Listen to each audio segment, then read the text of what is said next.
Hey guys, what's going on? This is David Chenyo, another edition of Pandanomics podcast, New York League's #1 podcast. And today we have the man, the myth, the legend, Bridger Pennington, the blue check mark version, my buddy, the blue check mark version. That's what I wanted to start the show off with, because you had too many fakes and too many scam bots out there. Yeah, way too many scam bots. So we're going to talk about that. But what's amazing is, you're a master in funds. You're a master financial guy. I definitely consider you, a genius in the space. And we met through really interesting circumstances. Our friend Jason Yao from Avant X Capital. And what's interesting about that is he talks about this black card fund and going into this, and talks about you. And I remember when we first met, it was so energetic. And my favorite part about you was your Mandarin is amazing. And when we started, and you're like, I speak Mandarin. And I went to Taiwan. I was like, what do you mean? I'm from Taipei. And you're like, yeah. And I was like, wow, it's been pretty crazy. Yeah. And now you have these amazing funds, bro. So kudos to you and the blue check mark. How is everything going, man? Oh, it's fun. Well, that was a big intro, but no, life's good. We're doing a lot of fun stuff. Finally got verified in a couple platforms. That is such a racket, by the way. Just the whole, anyways, it is. I could talk about it for 3 hours. That is a racket. The whole thing's a racket, because the blue check mark for the public thinks it's a dictation of validation, but most of those guys, a lot of those guys that have blue check marks aren't reputable people. Yeah. No, it's a great point. Oh no, it's a whole deal. And then they make it so hard to apply for verification and to not, it's just like, it's such a deal. But anyways, it's been fun. Yeah. So, the Black Card group has grown a ton. We help people launch and scale funds, people that are listening. So we have a whole group. We have 400 members in that group where we help them one-on-one with their funds, launch, scale. And we have one fund over, I think, $2.5 billion now, a handful of funds over 100 million. Then I think we're at 26 funds over $10 million that we've helped with. We give them a pair of shoes. You see these shoes in the back, but that's what we give them. If they hit $10 million, we give them a custom pair of Nikes, and they're have carbon fiber and their name on them. It's really fun. So anyways, dude, it's a blast. We have a fun time. So good to see you, David. I love hanging out. Me too, man. It's amazing is you're helping people fund their dreams and a better society and everything else. And that's what kind of drew me a lot to our friendship, right? Was the ability to kind of do with good things with intention and passion. And you talked about these big funds that are kind of going from there. How does one get involved? How did you think about the whole concept, and how did you get into the fund business? Yeah, I'll tell you a brief story, and then interrupt me as much as you want. But I grew up I'm from Salt Lake City, Utah. I grew up in a very average household, I would say. My dad's from ghetto North Las Vegas, was an entrepreneur growing up and drove a crappy car, the whole 9 yards. And I got into college. I was super ambitious, probably like a lot of people listening. Started 6 companies my first years of college, 6 official businesses that were making money. I wholesaled 2 houses. We were doing websites for people. I was doing a Forex thing at one time. I did Chinese tutoring. We had 7 tutors. Anyways, I was like a chicken with my head cut off and doing all these things, but not getting anything really done effectively. And my dad finally tells me to go meet with one of his business partners. And this guy, I roll up to this guy's house, beautiful mansion, just gorgeous. And I'm like, holy crap, who's my dad's business partner? This guy is super wealthy. I'm really interested. So I knock on this guy's door. Long story short, I go inside. I come to find out that this guy was running, and my dad were running real estate investment funds with a bunch of other partners. At the time, they were managing over $8 billion. To put that into perspective, that's about twice as big as Cardone Capital, Grant Cardone, is today. Now, today, their funds are over, I think, $39 billion is the size they're at today. I mean, they're 10x Grant Cardone as size, and I was blown away. I was like, holy crap, how does this, what's this world like? And I wanted to learn about funds. This is the world of private equity, hedge funds, venture capital, real estate funds, debt funds. And I was so intrigued. I'm 21, 22 years old at the time. And I asked this dude, I'm like, hey, can you be my mentor? Can you teach me about funds? And he says, Bridger, go talk to your dad. He goes, your dad knows way more about funds than I do. And so he goes, go tell your dad. And at that point, what was that look on your face when he tells you to go tell your dad? Because you're this modest household, because you're a humble dude, right? So tell me what your face looks like, because I want to know what you're thinking at that moment. Yeah, well, I first said, no, my dad's kind of poor. I want to learn from you, dude. You're rich. You got the cars, the house, all the stuff. And he goes, Bridger, sorry to break it to you, but me and your dad make about the same amount of money. And my chin drops to the floor. And I was like, what? It's come again. He's like, yeah, we're pretty much equal business partners. And I left this dude's house. I drove straight to my dad's house. I was like, Dad, what the heck? Right. Like what is going on, dude? Right. Like, why have I haven't been able to order dessert at, the restaurant for the past 20 Exactly years right. because it's too expensive. And yet, you guys are doing all these crazy things. Anyways, so it was pretty crazy to learn that though. And my dad's incredible though. He's a very conservative dude. He lives the millionaire next door lifestyle. If you ever read that book, it talks about the millionaire next door, people that just live average, normal lives, but have 20 million stashed away in these investment accounts. And it's really cool. So, long story short, my dad, every Sunday I'd drive up and he'd teach me about funds. We'd sit down on the whiteboard and he'd map stuff out. He taught me all the intricacies of high finance, which was just really intriguing to me. And it's funny with a lot of things in life. Once you start to learn about something, you start to see it in action in real life. And so I was in college. I was trying to start these little companies. And then I was an intern at another company as well. And at that company, I had an idea to start a fund. I thought we could do a financing product to help these clients that were coming through this business. I thought it was a cool idea. I talked to the owners of the business. They liked the idea. I went and pitched my dad. He loved the idea. We put the whole fund together. I'm 22 years old and I was so excited. And I hit this wall though. It's like, crap, how am I going to raise money? And for whatever reason, I just didn't think about this. I just thought the fun and the metrics and how we're going to get performance and how we're going to get alpha and a yield and all this kind of stuff. And I kind of forgot about raising capital. And then I had this great idea though. I said, aha, easy. My dad will invest. My dad loves the idea. He's already been helping me kind of put it together. He would probably love to invest. So I remember it was a late Sunday night. I went to my dad's home little office and in my best pitch voice possible, I go, Dad, how would you like to be our first investor into our fund? And my dad kind of laughs and smiles. And he says, Bridger, I have the money to invest, but if I invest in your fund, it would ruin the experience of you raising your own money. He goes, this will be a crutch that you'll never be able to recover from if I give you your first investment dollars. And he said, no. And it was a big tough love moment between me and my dad. And he kind of kicked me out. And I took him up on the offer. And I walked out with my kind of like a dog with my tail between my legs. But I said, I'm going to do this. And I went out. I talked to everybody I knew, former bosses, college professors, just whoever. And I raised a whopping $49,500 for my first little micro fund syndication. I was 22 years old at the time. And small fund, but we started. It was enough to get started. We launched this little fund. We got a 64% return on our first group of investors, which was crazy. We were so excited. We closed that fund. We got proof of concept. Now let's go bigger. And we launched our second fund. That fund we raised and deployed millions of dollars out of that fund. It did really, really well.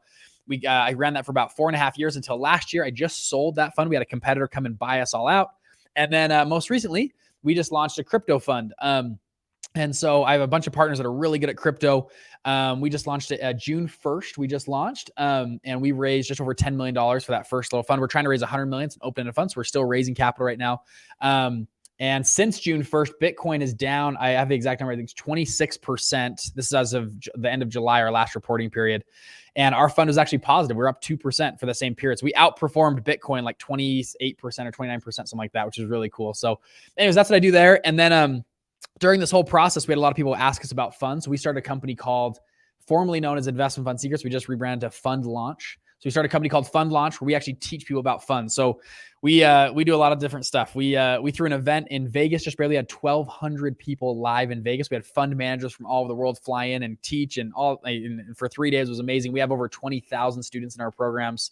I mentioned at the beginning, all these funds that are launching and all these different aspects. So it's been quite a journey. It's been really fun to be a part of and we're just getting started. So, What's amazing when I hear the stories, when you did the first one, you give 49,000 and you went at it. And I'm sure it wasn't maybe the number that you wanted to hit, but it was still cool. 49,000, a 62% return.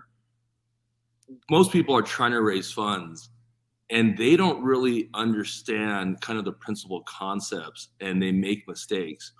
What are some of the 3 or 4 things that you see that people make mistakes when they're trying to raise funds that they can avoid in this current marketplace? Yeah, it's a great question. I've got a bunch of ideas. This is what my dad told me, though. I'll just tell you I asked my dad this question. My dad, no one's going to believe in me.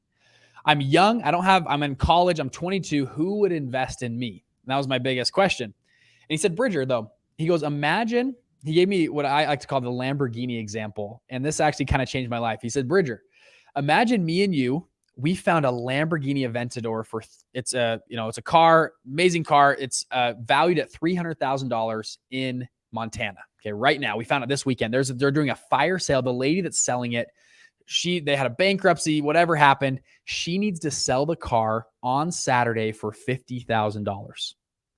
She needs liquidity. You could turn around and sell that car for $300,000 on Monday morning.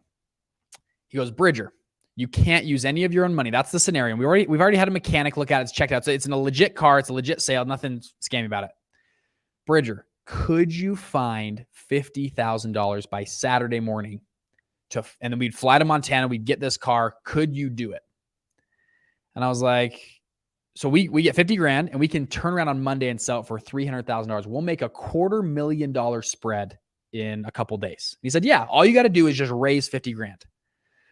And I kind of thought about it and I was like, I'll ask you guys the same question. I was like, I don't know. And then I was like, well, what about, a friend or family, boss, an uncle, a friend from high school? And I was like, you know what? I'm in college. I'll make $250,000 this, and we'll split it. Maybe I'll take home 100 grand this weekend. I'll make 100 grand a weekend. I was like, dang straight, I'm doing this. I'll stay up late. I'll work weekend. Like I'll do whatever, right? I'll make 100 grand this weekend. Like I'm in. And I said, yeah, you know what? I bet it would take a lot of work, but I bet I could find 50 grand. And he was like, okay, what about 100 grand? Could you find 100 grand? You flip the car, you sell it for $300,000 in 3 days. It's pretty much guaranteed. And I was like, you know what? Yeah. And he said, why?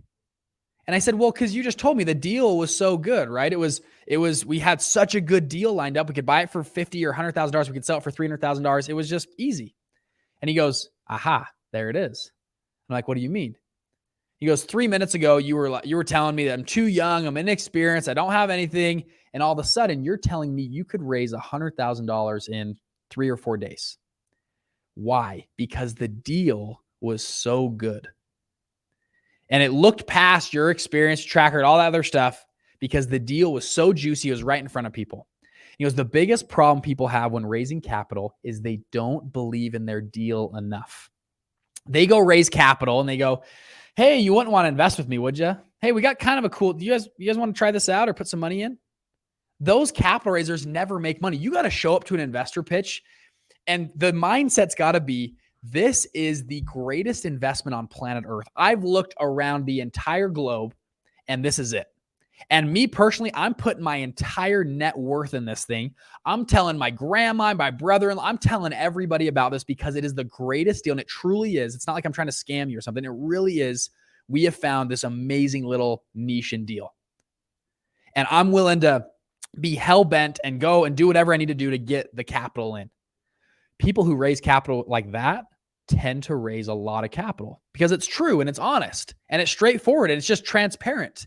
And when you believe in a deal enough, guess what? Your pitch deck looks amazing. You've thought through all the nooks and crannies. It's just, anyways, if I could say one thing about capital raising is that right there. Too many people are like, hey, do you want to buy this thing? Maybe, do you want to come in? It's kind of cool. I haven't really looked at it much, but it's kind of cool. I'm not going to invest myself, but you should probably invest. No one's investing in that, right?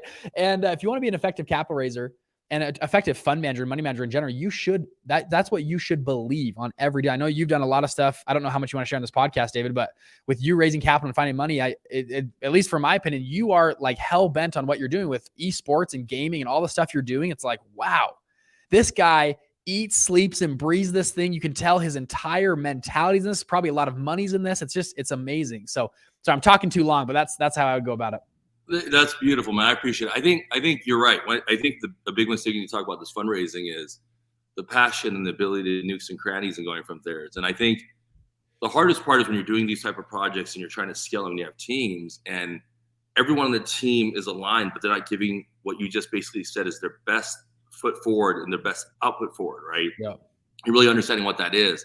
And so it's beautiful that you're sharing that and going from there, and with the success of you building this next fund coming up and selling your previous fund, what did you learn from selling the fund that you thought you would have never learned?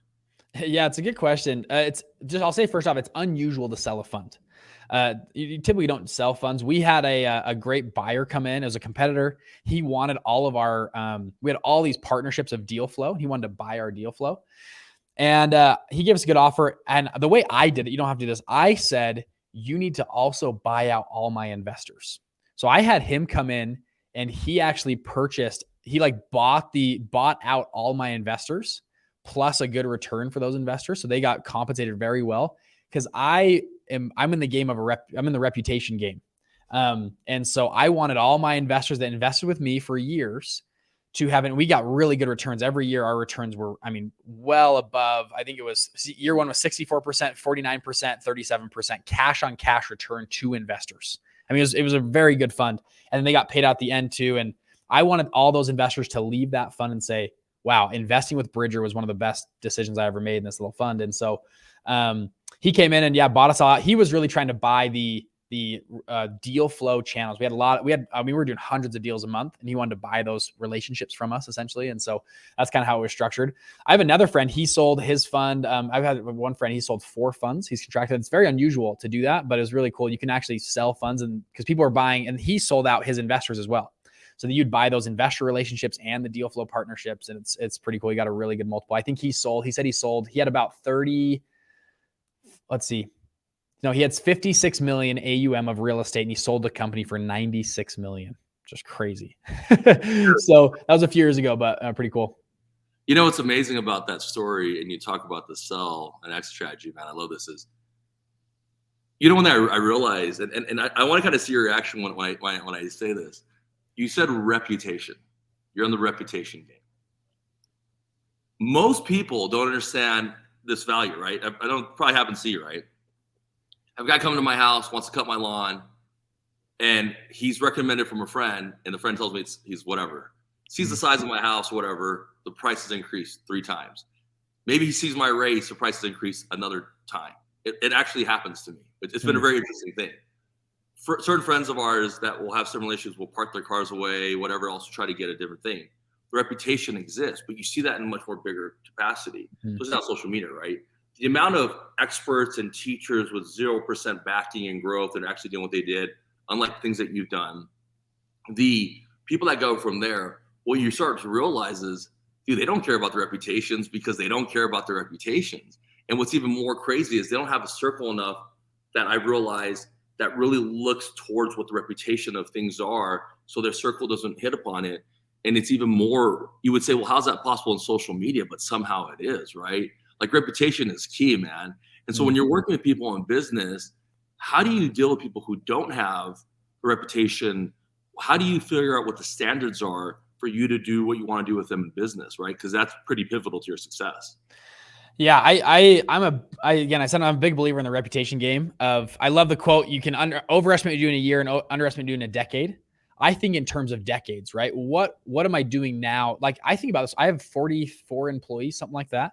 What will when they leave this company one day or whatever, what will they think of me? And also, they represent me. Because I'm in an influencer type of business where my face is on everything. And so whenever I hire somebody, they are a direct reflection of me on a sales call or talking to a client. It's really personal to me. That's why I take such a personal approach, because it's like, man, they're like a director that, like, because if somebody called in and a guy on Bridger's team was a jerk, then Bridger's probably a jerk too. And same thing with deal flow. I've just seen, and I think this comes from my dad. So my dad's been, in the fund world for a long time. And I just know story after story of people that he's worked with or partners or somebody that they were the coolest cat around for 2 or 3 years. And then year 4, year 5, they started to screw people on deals, and they weren't easy to work with. And all of a sudden, no one wants to work with them anymore. And I had a professor, one of these mentors of mine, tell me, never underestimate the value of reputation. Back to your question, when I work with somebody, I almost always go on LinkedIn, find a mutual connection. I ask them, hey, would you ever do business with this person? Would you ever recommend them to be a business partner or go into business or something like that? I do that actually quite often, because a few things. People, if they have a lot, now I know to build an empire, there's going to be things that happen and people that might be mad at you. I get that. But if you have a lot of dead bodies in the closet and you've sued every partner you've ever had, you've sued, the chances are you're going to probably sue me if we go into business together, right? And it's just not worth it for the long-term reputation play.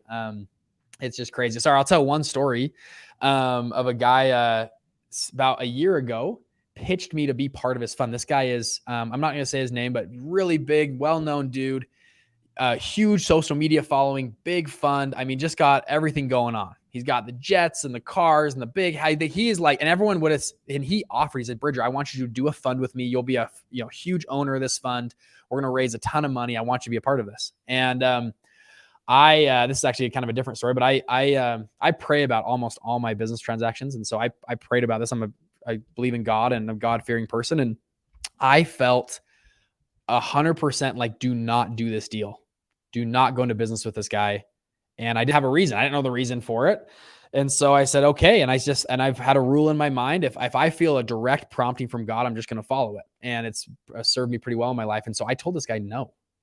And he was kind of like, really? Okay. Like, and 100 people would have stood up and said, you're an idiot not to do business with this guy. And I just said, I'm so sorry. I just don't feel like I can do it. And fast forward about 8 months later, this guy's whole life blows apart. Family, anyways, I won't go into the details because you might know who I'm talking about, but his whole kind of life blew apart and very publicly blew apart. And I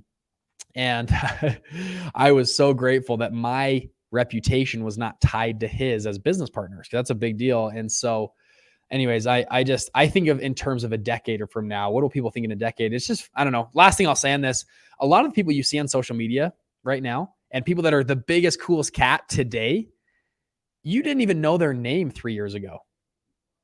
And a lot of them, you probably won't even remember them 3 years ago from now. Think about the big influencer, big names in 2014. A lot of them ruined their reputation, fizzled out, and no one cares anymore. There's only a select group of people that can, and now I'm not talking celebrities, I'm talking more business people in that aspect that actually continue to have compounding growth on their reputation. And when they do it, they hit it big. And so I at least I try not to be a flash in the pan type, and I want to treat people right and honestly. And anyways, it's just all those core principles of doing business. It's way better to have a better relationship now than to grab a quick buck off the table, because I know it'll turn into a lot more down the road. So long conversation. I know it's kind of fluffy, but anyways, I think it's pretty crucial.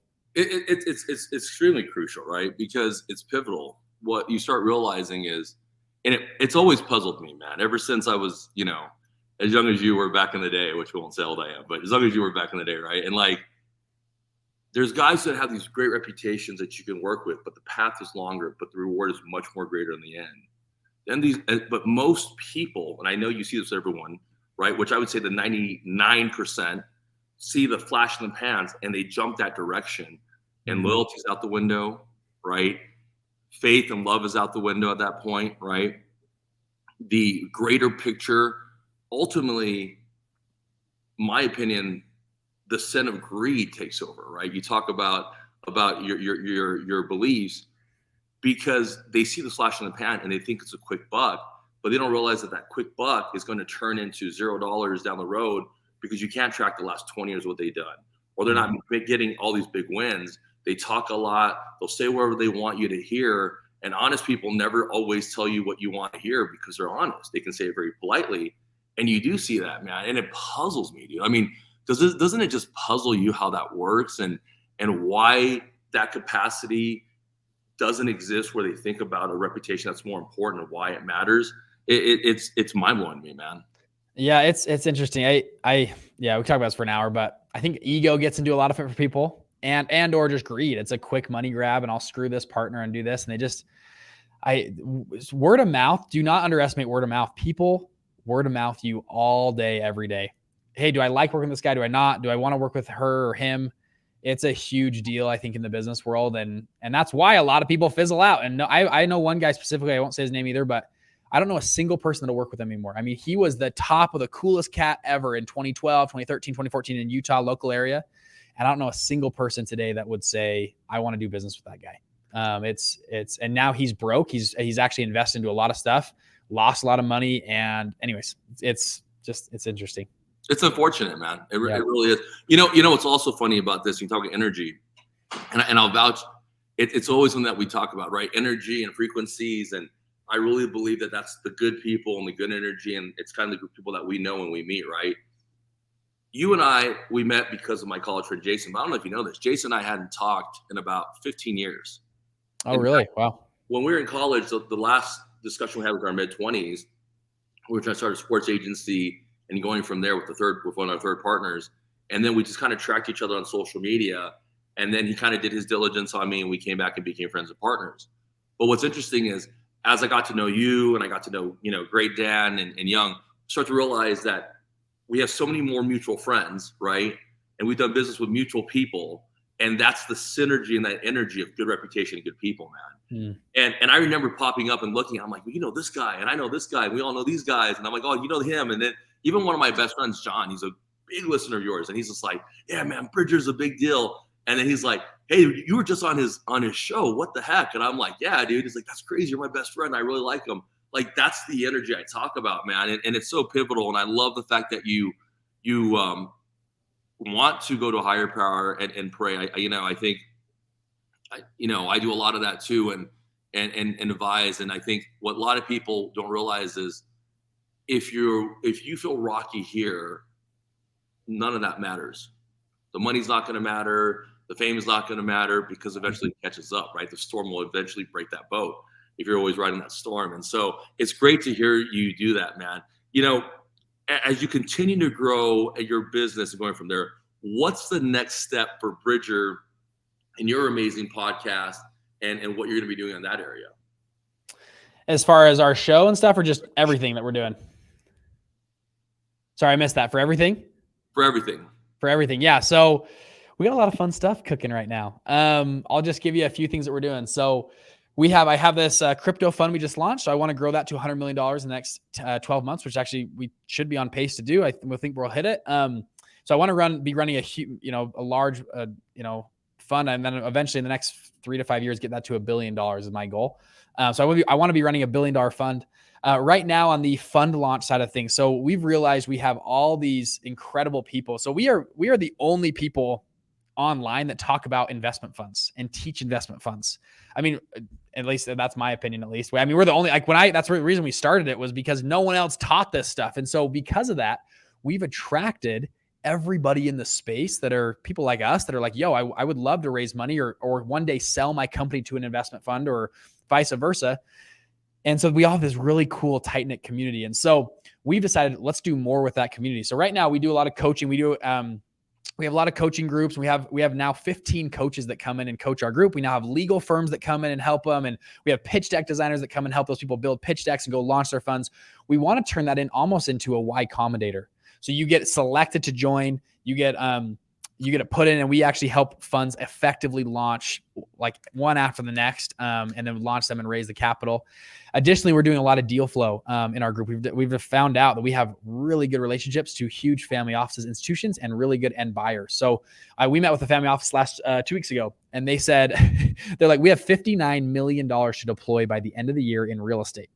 And we want to buy certain types of real estate. I think it was like $12 million to $24 million of real estate in this little buy box. Can you find that for us? And so what we do is we take that to our group and we just connect the dots. And we have a bunch of people trying to sell companies. We have a lot of big end buyers. So we're just connecting the dots, which is kind of cool. And we've actually done a lot of deals. We're now starting to partner with our student funds. I think we're partnering now with 3 investment funds. So we're part of the GP on there, which is really cool. So we're just growing the little empire. Right now, we are planning for Fund Launch Live 2023. So Fund Launch Live this year, we had about 1,200 people there in Vegas. This one, we're going to do about 2,500 people. Right now, we're hopefully getting close in either Nashville or Orlando. We're going to sign a contract here in the next week or two. It's going to be amazing. Our goal, I'm just throwing this out in the universe. We want Ray Dalio to come speak. We are pitching them actively right now. If anybody knows Ray Dalio personally, I will pay $20,000 to whoever helps me land Ray Dalio to come speak at our event. We're willing to pay Ray $200,000 to come speak. We'll buy books for everybody in the audience for him to come and impact. It's really cool. So I'm throwing that out in the universe. If anybody listens to this and wants to make it a quick 20 grand and get us in front of Ray and then close Ray, we'll happily pay that amount. So that's the plan. That's the stuff we're working on right now. It's pretty cool. And then we're planning Fund Launch Live 2024 as well right now. Anyways, it's gonna be really cool. So that's the plan. I just texted you, man. That's all I got to tell you. I just texted you. You can look down and you can go over there. That's why I'm laughing so hard. Yeah. All right. Awesome, dude. I love that you're doing that. Ray, listen up. Check on in. We're going to get him. And if we don't get him this year, we'll get him next year. But what's cool is we're the only we're the only fund manager event on planet Earth, really. It's amazing. And I've been there, I've been to 2 of them, right? And Yeah. I'll tell you, they're exceptional. I've learned a lot. I met a lot of good people. Certainly still talk to a lot of people afterwards. That was amazing. The interest, across the line. It's something that I will personally tell my people I highly recommend.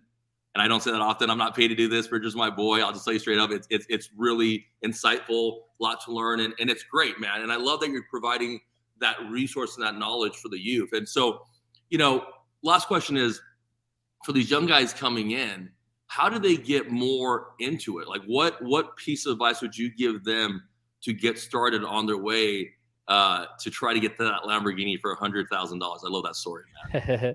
In the world of funds, you mean, to get started in this world of funds? Yeah. I would say, what I did is I learned first. I came in and I understood the game, and because it's funny, the world of private equity and hedge funds and venture capital and real estate funds is till now, really, it's been just this black box. Most people don't even know what you're talking about. Most people cannot tell you the difference between a hedge fund, a private equity fund, a venture fund. They don't even know the difference, let alone how to run one, how to start one, how to scale one, how to put one together. And so I would highly recommend people just come and learn the industry, learn the ins and outs. And we have a free, not to, I guess, toot my own horn, but we have a free course. We put out a lot of free content for that purpose. I just want people that are interested in the space. We want to democratize funds. For too long, it's been, you have to go to Yale or Wharton or Stanford or Harvard to learn about funds. And then you got to work on Wall Street for 20 years. And that's the only people that understand how funds work. Investment funds are so lucrative, it's unreal. If you look at the Forbes 100 list, it is riddled with fund managers. And you don't have to go to Wall Street and go to Harvard to run a fund. There are thousands of regular people like me and you that never did any of that crap. And yet we find these little niche, little cool offerings. We have the coolest funds in our group. We have a guy he buys Hollywood scripts. He buys from writers on Hollywood. He buys a script for 20 or 30 or 40 grand for a mini series. He'll go sell it to Netflix and HBO Max and Amazon Prime for $200,000, $300,000. That's it. That's his entire fund. We have another guy that buys almond farms in Northern California. Another guy that does hydrogen facilities. Some people that do Airbnb rentals. Somebody that does Turo. They have a fund that buys a whole Turo fleet and then they can just do more. We have a guy that has a gun store and he wants to buy out his competitor. So he launched a fund. It's really anybody that needs capital. That capital is the thing stopping you. A fund is one of the best vehicles to go after it. It's so cool. So I would recommend it for people to learn, understand the industry. We have free courses and content. You can look up my stuff and truly, it's just truly free. You come in, we really want to help people understand. And then my goal is I put out enough free content. Maybe one day, if you want to help launching it, you give me a call and we can help you launch it, put it together and have the legal team come in and structure it all correctly. But I really just want to help people understand this world because for too long, it's been just the Harvard Ivy League elite doing this. Anyways, that's the plan. Yeah, that's the goal. That's the mission. And this is the favorite part. If they didn't know us and what we did, they would assume that's where we came from, but we didn't, right? That's a beautiful part of everything that we're shooting out and you're putting out. And I love it, man. What a great man, dude. One of my all-time favorite people. Definitely one of my all-time favorite podcasts. Bridger, give them your social media handles where they can follow you. Yeah, so I finally got verified, like you said. So Bridger_Pennington. So Bridger Pennington on Instagram is probably the best spot. If you DM me on there, I'll respond, or my assistant will respond and send you whatever you need, or a link or whatever. And then YouTube, Bridger Pennington. Everyone just Bridger Pennington. Just look out for the scam bots on other socials. But if you guys want a free course, literally just DM me. Hey, can I get that free course? We'll send you a link. All you put in is your name, your phone number, and your email. I think just name and email, and you hop in. And we have 30, 40 plus videos, all on funds. We break it down. I have the whiteboard. We really get into it. And I feel this, I kind of got lucky. I'm in a unique position, right? I had a dad who was running this huge fund, but also didn't live that, and it didn't come from Wall Street. My dad's just an entrepreneur, grew up in ghetto North Las Vegas. He has this kind of rags to riches story. And then I learned it. And so I understand the uniqueness of the position I'm in. And I feel this obligation to share with the world this kind of stuff. And so, cause just the, person walking on the street usually doesn't know how all this works. So anyways, David, thank you so much for having me on. I love your show. I love what you do. I love following you. You've got me. I keep following now more gamer accounts and FaZe and all the other groups. It's I don't game that much anymore, but I like to follow the industry really well. It's really fun. So you've got me really into that. I think it's really cool. Thank you, man. You got me into the funds as well, man. We're going to talk about the Ugly Unicorn Fund. We'll get on call in, man. Thank you so much for your time. For Pandanomics Podcast, Nucleus #1 podcast, for David Shen and Bridger Pennington and our whole crew. Good night. Have a good night. Thank you.